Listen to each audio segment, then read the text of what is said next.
तो प्रधानमंत्री का बिहार दौरा कई मायनों में खास रहा। जहां विकास भी दिखाई पड़ा तो अपने आप में विपक्षियों पर जमकर प्रहार भी दिखाई पड़ा। इस खबर पर हम करेंगे चर्चा। इससे जुड़ा है आज का हमारा विशेष। प्रधानमंत्री का बिहार दौरा, विकास की सौगात, विपक्षियों पर वार साफ तौर से दिखाई पड़ा। तो अपने आप में आज का विशेष इस वक्त आपके टेलीविजन स्क्रीन पर। इस खबर पर अधिक बातचीत करने के लिए खास मेहमानों का पैनल मेरे साथ मौजूद है। जयराम विप्लव है जो कि प्रवक्ता है भारतीय जनता पार्टी के। इसके अलावा ऋषि मिश्रा, कांग्रेस समर्थक, राजनीतिक विश्लेषक, और साथ ही साथ वरिष्ठ पत्रकार संजय कुमार सिंह। आप तीनों के साथ हम चर्चा की शुरुआत करेंगे। इस वक्त ऋषि जी हमें नजर नहीं आ रहे, जयराम विप्लव जी नजर आ रहे हैं। जयराम जी, क्योंकि प्रधानमंत्री का दौरा था, एक तरीके से आने वाले वक्त में अब चुनाव होना है, तो इसको चुनाव के साथ, राजनीति के साथ भी देखा जा रहा है। तो एक तरीके से मोमेंटम सेट करते हुए प्रधानमंत्री की रैली। निश्चित रूप से, और हमें प्रसन्नता है कि विकास की योजनाओं को राजनीति से लोग जोड़ रहे हैं। विकास को हमेशा राजनीति से जोड़कर ही चलना चाहिए। और राजनीति में एक तरफ मोदी जी का विजन है जो विकास, निवेश और रोजगार को प्राथमिकता देता है, दूसरी तरफ जो बिहार में इंडी गठबंधन है वो भ्रम, भय और भ्रष्टाचार को प्रश्रय देता है। यही अंतर साफ है। आज प्रधानमंत्री जी ने पूर्णिया एयरपोर्ट के साथ साथ 36,000 करोड़ रुपए का सौगात बिहार की जनता को दिया है। और बीते 10 वर्षों में, और एनडीए की जो राज्य में 20 वर्षों की सरकारें लगातार चल रही हैं, मोदी जी और नीतीश जी के नेतृत्व में आज बिहार 8,000 प्रति व्यक्ति की आय से उठ करके 66,000 प्रति व्यक्ति की आय तक पहुंचा है। आज बिहार में गरीबी रेखा से नीचे रहने वाले लोग 56% से घटकर 32% पर आए हैं। और आज बिहार का बजट 23,000 करोड़ रुपए से बढ़कर 3.5 लाख करोड़ रुपए तक पहुंचा है। 1.5 करोड़ घरों को नल से जल मिल रहा है, उज्ज्वला की योजना मिली है, शौचालय मिला है, 9 करोड़ लोगों को मुफ्त अनाज मिल रहा है। और आज लेकिन जयराम जी, लेकिन बीजेपी, एनडीए, आप लोग जो बिहार में विपक्ष को घेरने के लिए बात करते हैं आरजेडी और कांग्रेस पर, वो कहते हैं साहब आपके समय में भी वही हाल हो रहा है। आप लोग उनके जंगल राज की बात करते हैं, वो कहते हैं कानून व्यवस्था बड़ा खराब है। वो आप पे आरोप लगा रहे हैं इस समय। देखिए, आरोप लगाने वालों की धज्जियां उनके ही पुराने साथी लगातार उड़ा रहे हैं। आज हालत यह है कि अगर कहीं कोई कानून व्यवस्था में व्यवधान पैदा करता है, कहीं पर अपराध होता है, तो पुलिस त्वरित कार्रवाई करती है। वो या तो जेल के अंदर होता है या उसका इनकाउंटर होता है। लेकिन इनके समय में सत्ता संरक्षित अपराध फल फूल रहा था जी। अपहरण एक उद्योग बन गया था और हाईकोर्ट को भी उसको कहना पड़ा था कि ये राज्य सरकार है, ये जंगल राज चल रहा। सत्ता संरक्षण सब कुछ ठीक है। ऋषि मिश्रा जी भी हमारे साथ जुड़ गए। ऋषि जी, क्योंकि आरजेडी कांग्रेस सहयोगी दल के तौर पर लगातार स्वागत है आपका। आप थोड़ा देर से जुड़े, लेकिन अभी जयराम विप्लव जी इस बात का कह रहे हैं कि साहब आपके समय में, जब यूपीए के समय में आरजेडी की, कांग्रेस की सरकार हुआ करती थी, तो बिहार में अपराध को सरकार का संरक्षण हो गया था। ये बात कोई और नहीं, कोर्ट कहा करता था। एक बार फिर से आज उसी मुद्दे पर घेरा गया आपको। ऋषि जी देखिए, अमरेंदु जी साक्ष्य को प्रमाण की जरूरत नहीं है। आज कल दरभंगा के जाले विधानसभा के अंतर्गत एक पत्रकार को सरेआम मां के गाली और मारपीट करने वाले मंत्री भाजपा से ही हैं, जीवेश मिश्रा। और एफआईआर, लॉ एंड ऑर्डर की स्थिति ऐसी है कि विपक्ष के नेता तेज प्रताप यादव को एफआईआर कराने के लिए पटना से जाले सिंहवाड़ा थाना जाना पड़ता है। और जीवेश मिश्रा भाजपा के बड़े नेता हैं, शहरी विकास मंत्री हैं, नगर विकास मंत्री हैं, और सरेआम एक पत्रकार को डेवलपमेंट के इशू पे सवाल करने पे उनको मां बहन की गाली दी जाती है, उसके साथ मारपीट किया जाता है। वो पत्रकार मतलब काफी गंभीर रूप से चोटिल हुआ है। और जब वो सिंहवाड़ा थाना में एफआईआर करने जाते हैं तो थाना प्रभारी वहां के एफआईआर लेने से मना कर देते हैं, क्योंकि मामला मंत्री का था। आज हमारे जो भाजपा के प्रवक्ता हैं, लॉ एंड ऑर्डर की बात कर रहे हैं, मंत्री मारपीट में इन्वॉल्व है, वो भी पत्रकार के साथ, और एफआईआर नहीं होती है। और विपक्ष के नेता तेजस्वी यादव को पटना से चल के सिंहवाड़ा थाना जाना पड़ता, तब जाके एफआईआर होती है। ये स्थिति है बिहार के लॉ एंड ऑर्डर की। ठीक है जयराम जी, वो आरोप लगा रहे हैं कि साहब आपके समय में भी वही हाल हो रहा, जो कि आज का वो किस्सा गिना रहे हैं कि साहब देखिए कैसे लोगों के साथ प्रताड़ना हो रही है और उनकी सुनवाई नहीं हो रही। ठीक है ऋषि जी, आप ही का आरोप लेके जा रहे हैं। विप्लव जी, जयराम विप्लव। देखिए, मैंने इतनी बातें कही, इन्होंने मारपीट की एक घटना को लेकर के आए, लेकिन ये भूल गए और बताना ऋषि जी ने मुझे बोला ऋषि जी है। आपके आरोप को ही लाया हूँ, आपके पास फिर आ रहा हूँ। ऋषि जी आपके पास आ रहा हूँ, आप सुन लीजिए, आरोप लगाए, जवाब ले लीजिए, मैं आता हूँ आपके पास में। हाँ जयराम जी बोलिए। लालू राज में माफिया कौन कौन थे? शहाबुद्दीन, चंदा बाबू के 4-4 परिवार के लोगों को, उनके 2-2 बेटों को तेजाब से नहलाकर मार देते थे।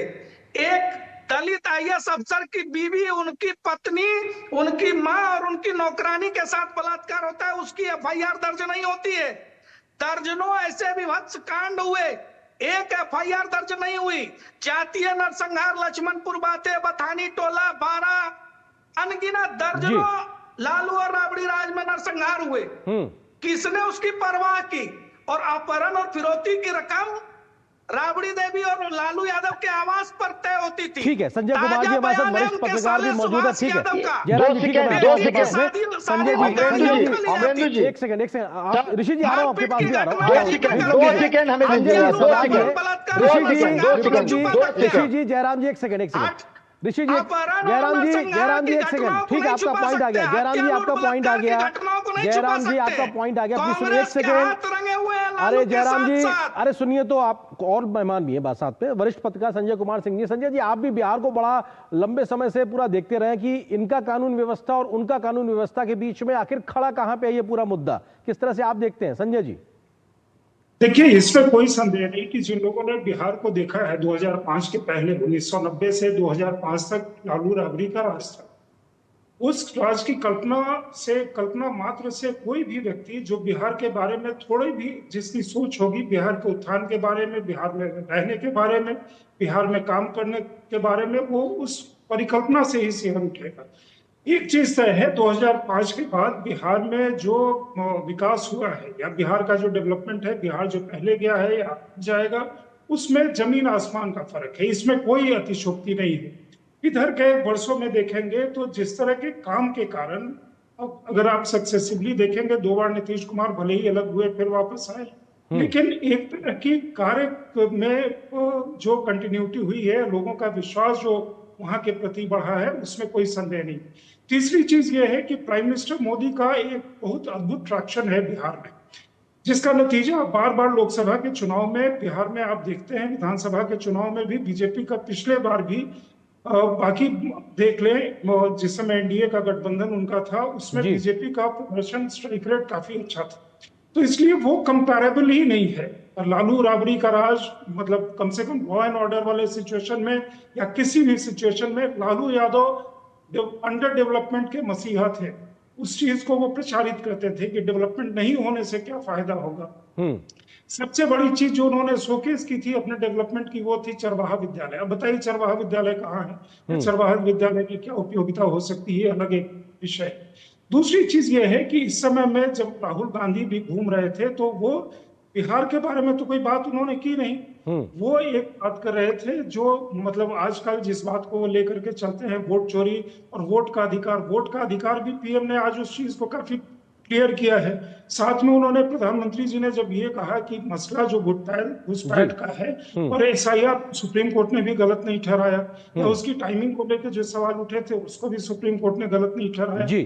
तो ये चुनाव जिस तरफ वो जा रहा है, अगर बिहार के जैसे, आज भी उन्होंने बिहार के बाकी विकास की बात की, तो अगर कंपैरिजन के टर्म में बात करेंगे तो कहीं कोई कंपैरिजन है नहीं। और तीसरी चीज, एक और भी चीज मैं ऐड कर दूं कि ये चुनाव आरजेडी फिर से लालू यादव का सभी जगह चेहरा सामने रख करके कर रही है। अब मतदाता किस तरह से भरोसा करेंगे उस चेहरे पे, या ये भी अपने आप में देखने देखने वाली बात होगी। आप महत्वपूर्ण चीज कह रहे हैं ऋषि जी। सवाल ये है कि घुसपैठियों का मसला लगातार तेजी से मुद्दा बना हुआ है, और सीमांचल के इलाके में, बिहार के बाकी इलाकों और देश के एवरेज इलाकों में जिस प्रकार से अन्य जगह पे जनसंख्या अनुपात बढ़ा है, वहां के मुकाबले सीमांचल में बहुत बड़ा है। और अपने आप में प्रधानमंत्री साफ तौर से कहते हैं जो भी घुसपैठिया उसके खिलाफ कार्रवाई होगी, लेकिन कांग्रेस आरजेडी उनके लिए कैंपेन करती दिखाई पड़ रही है, आरोप लगा रहे सीधे तौर पर। देखिए, मैं आपके बात से सहमत हूं कि लालू यादव और राबड़ी देवी के कार्यकाल में कुछ ऐसी घटनाएं हुई जिससे राज्य बिहार का जो मान सम्मान है, बिहार के लॉ एंड ऑर्डर के सवाल उठा। लेकिन आज जो घटना, कल जो घटना हुई है, संजय जी वरिष्ठ पत्रकार है, कम से कम पत्रकार के साथ तो स्टैंड कीजिए। आप भी पत्रकार हैं, पत्रकार के साथ एक मंत्री ने मारपीट किया है, आप पत्रकार के साथ तो स्टैंड कीजिए। Number one. नंबर टू, उसको समर्थन नहीं कर रहे ऋषि जी, उसको समर्थन नहीं कर रहे बिहार, सुन तो लीजिए, आप ही से सुनो। मैं कह रहा हूँ घुसपैठिए वाले मसले, क्योंकि समय सीमित होता है। आपने ले लिया सर, आपका ये पॉइंट आ गया, इस पर जवाब दिया गया। हम घुसपैठिए के मसले पर जाते हैं। बिहार के डेवलपमेंट में बता रहा हूँ, बिहार में प्रत्येक व्यक्ति इनकम जो है 6,300 कुछ रुपया है, और बगल में झारखंड, जिसको बीमारू राज्य कहा जाता है, प्रत्येक व्यक्ति 10,000 ऋषि जी, मैं घुसपैठ पे सवाल कर रहा हूँ आपसे। ऋषि जी, मैं आपसे घुसपैठ पे सवाल कर रहा हूँ कि क्यों कांग्रेस आरजेडी, जयराम जी मैं आ रहा हूँ आपके पास, ठीक है जयराम जी, विगत 10 सालों में, किसी की आवाज समझ में नहीं आ रही। संजय जी, जयराम जी एक सेकंड, संजय जी, जयराम जी एक सेकंड। ऋषि जी, मेरा पॉइंटेड सवाल है, घुसपैठ के मसले पे बात करते हैं, आप उस वाले मसले बताइए कि क्यों कांग्रेस आरजेडी उनके समर्थन में खड़ी दिखाई पड़ रही है। ऋषि जी, आप घुसपैठियों को बाहर कीजिए ना। विगत 10 सालों में आपने क्या किया? मात्र 3318 लोगों को बाहर किया है, जबकि किरण रिजिजू का पार्लियामेंट के पटल पे यह बयान है कि बांग्लादेशी 2 करोड़ घुसपैठिया है। तो 16 में 2 करोड़ घुसपैठिया थे, तो अब तक आपने कितने घुसपैठियों को बाहर किया? माना कि कांग्रेस घुसपैठियों को साथ देती है, घुसपैठियों को संरक्षण देती है, आपने घुसपैठियों को लेकर ठीक है जयराम जी, माना कि कांग्रेस घुसपैठियों को समर्थन देती है, आपने कितने बाहर किए आरोप है? जयराम जी, ठीक है, ओके जयराम जी जल्दी से जवाब। हाँ जयराम जी जवाब। इनके सवाल का जवाब तो अभी बिहार की जनता ही देगी, क्योंकि ये खुलेआम स्वीकार करेंगे घुसपैठियों के साथ है। तो कांग्रेस पार्टी और राजद घुसपैठियों के साथ है, भाजपा घुसपैठियों को बाहर निकालना चाहती है, जो चिन्हित किए गए उनको निकाला भी है। बिहार के भाषा में तो ऐसे हैं जो सेल्फ गोल करके कांग्रेस की सरकार जो 2005 तक थी, राजद की सरकार थी, उस सरकार का भी डाटा गलत बता रहे हैं। 8,000 ऋषि जी एक सेकंड, आज बता रहे हैं। तो ऋषि जी जैसे प्रवक्ताओं के कारण, राहुल गांधी नेताओं के कारण अब ये पढ़ के नहीं आते तो मेरी क्या गलती है? सबने देखा, लेकिन आज बिहार की दशा और दिशा हमने बदली है। जिस बिहार में वेतन नहीं मिलता था महीनों तक, पेंशन नहीं मिलता था महीनों तक, उस बिहार में 2005 से 2020 तक 7.5 लाख सरकारी नौकरी। जयराम जी के सवाल ये है, जयराम जी एक सेकंड, ऋषि जी एक सेकंड, जयराम जी सवाल ये है कि जयराम जी सवाल ये है कि एनडीए की सरकार केंद्र से लेकर राज्य में उन्होंने कितनी कार्रवाई की? क्या ये महज एक चुनावी मसला मुद्दा है आपके लिए, या आप सच में गंभीर है? आपने कितनी कार्रवाई की घुसपैठ के मसले को लेकर? ये सवाल है जी। अरे अभी तो यही खुद ही बता रहे थे कि इतने हजार लोगों को बाहर किया, तो ऐसे ही कर दिया। और जब प्रक्रिया शुरू होती है, जब प्रक्रिया शुरू होती है, असल में इन्होंने एनआरसी का विरोध किस तरह से किया? ठीक है संजय जी, क्या ये सवाल, क्या घुसपैठ का मसला बिहार चुनाव में एक बड़ा मसला बन के उभरेगा? एक सेकंड जयराम जी, ऋषि जी, ओके ठीक है जयराम जी एक सेकंड, जयराम जी एक सेकंड, जयराम जी एक सेकंड, संजय जी, जयराम जी एक सेकंड, ठीक है जयराम जी एक सेकंड, जयराम जी एक सेकंड, जयराम जी प्लीज समय का थोड़ा सा ध्यान रखें। संजय जी, क्या घुसपैठ का मसला एक बड़ा मुद्दा बनता हुआ दिखाई पड़ेगा आगामी विधानसभा चुनाव में बिहार में? देखिए, सबसे बड़ी बात है कि घुसपैठ का मुद्दा जो है, एसआईआर की प्रक्रिया क्यों शुरू? क्योंकि अगर फर्जी मतदाता हैं या बाहर के आए हुए लोग हैं, वो लोग इसमें शामिल मतदाता के रूप में नहीं, मूल उसके एसआईआर की प्रक्रिया में वो है। और साथ में ये भी लोग हैं जो जिन लोगों का निधन हो गया है या किसी और प्रदेश में जाकर के वहां के वो वोटर हो गए हैं, तो उनको यहाँ से हटा दिया जाए। इस पूरी प्रक्रिया के खिलाफ उसमें साथ में ये जुड़ा हुआ है, क्योंकि अगर आप देखेंगे तो पूरा का पूरा इशू जो है वो जाकर के सिटीजनशिप वाले इशू पे सुप्रीम कोर्ट में एक आर्गुमेंट हो गया, जिसपे आधार पे काफी चर्चा हो गई। मैं उस चर्चा में नहीं जा रहा हूँ।